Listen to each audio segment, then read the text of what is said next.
Story 1. In rural Montana, deep in a forested valley, there's a place locals call Black Hollow, a deserted village, where a church bell rings by itself. Even though no one lives there, no one dares to go there after dark. But in October of 2021, three college friends, Eli, Darren, and Maya, decided to prove the legends wrong. They were ghost-hunting YouTubers looking for their viral moment. They reached the hollow just before sunset. It was dead silent. The wooden houses were rotting, trees growing through the floorboards. But the old church still stood tall, black wood, broken cross and a rusted bell tower. The air was cold. Suddenly the bell rang. Dong. They looked at each other, nervous laughter. No one pulled it, right? They entered the church. Inside it was filled with hundreds of dolls, handmade, with sewn mouths and missing eyes. A circle was drawn in blood on the floor with words carved into the walls. She was silenced. She was buried. She remembers. Suddenly Maya screamed. She had stepped on something under the old floorboards. It was a human jawbone. Then the bell rang again. Dong! Dong! Dong! But this time it didn't stop. It rang faster, louder, maddening. Darren ran outside. He looked up and froze. There was a figure in the tower, black dress, long gray hair, face covered in a burial veil. She began climbing down, her joints cracking unnaturally. Maya ran but tripped over a doll. The dolls began whispering in unison. She remembers. She remembers. She remembers. Eli tried to pull her up, but something grabbed his leg. Cold, invisible, dragged him back into the church. The door slammed shut. Outside, Darren watched in horror as shadows filled every window of the church, dozens of them. Then silence.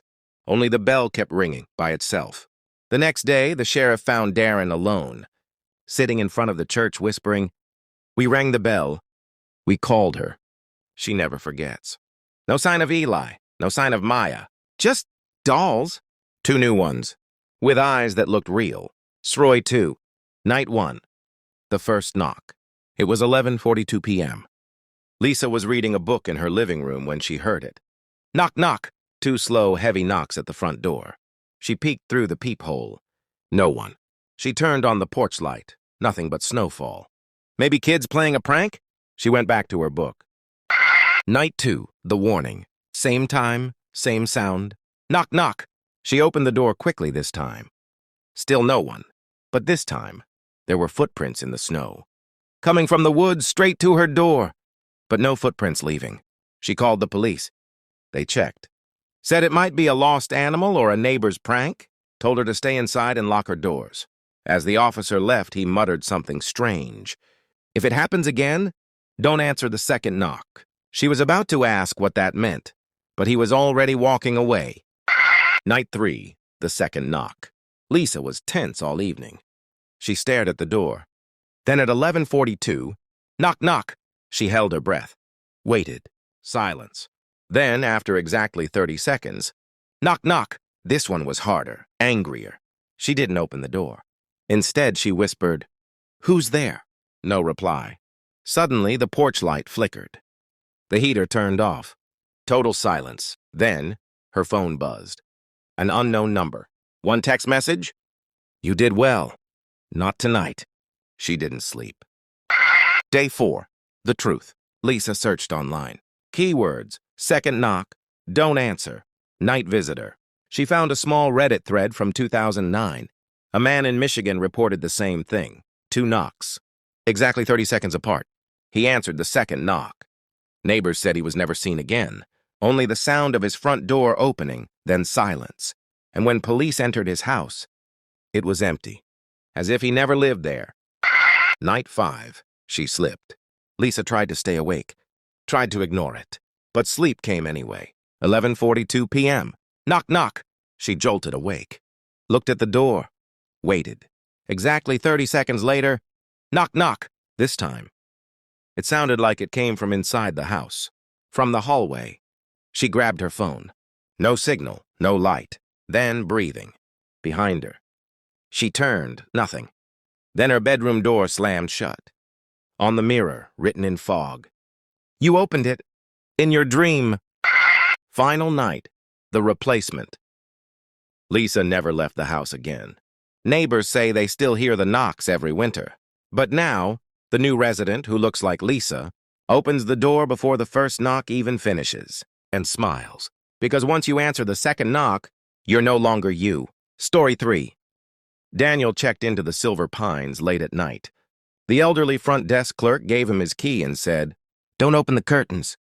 And whatever happens, if you hear knocking from the closet in the middle of the night, don't answer." Daniel laughed, thinking it was a prank. "Room 3013, the man added, handing over the old metal key.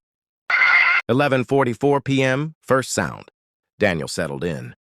The room was dim, musty, and stuck in the 1980s. Floral wallpaper peeling at the corners. Yellow lamplight buzzing faintly. He lay in bed watching TV. Then, a soft thump from inside the closet. He paused. Probably the pipes. Old buildings always made noise. Then, knock, knock, from inside the closet. He froze, turned off the TV, listened. Nothing. He slowly approached the door. Knock, knock, knock. This time, 3 knocks. He put his hand on the knob, then stopped. He remembered the clerk's words. He backed away. 12:05 a.m., temptation. Sleep didn't come easy. The knocks stopped, but now there was whispering.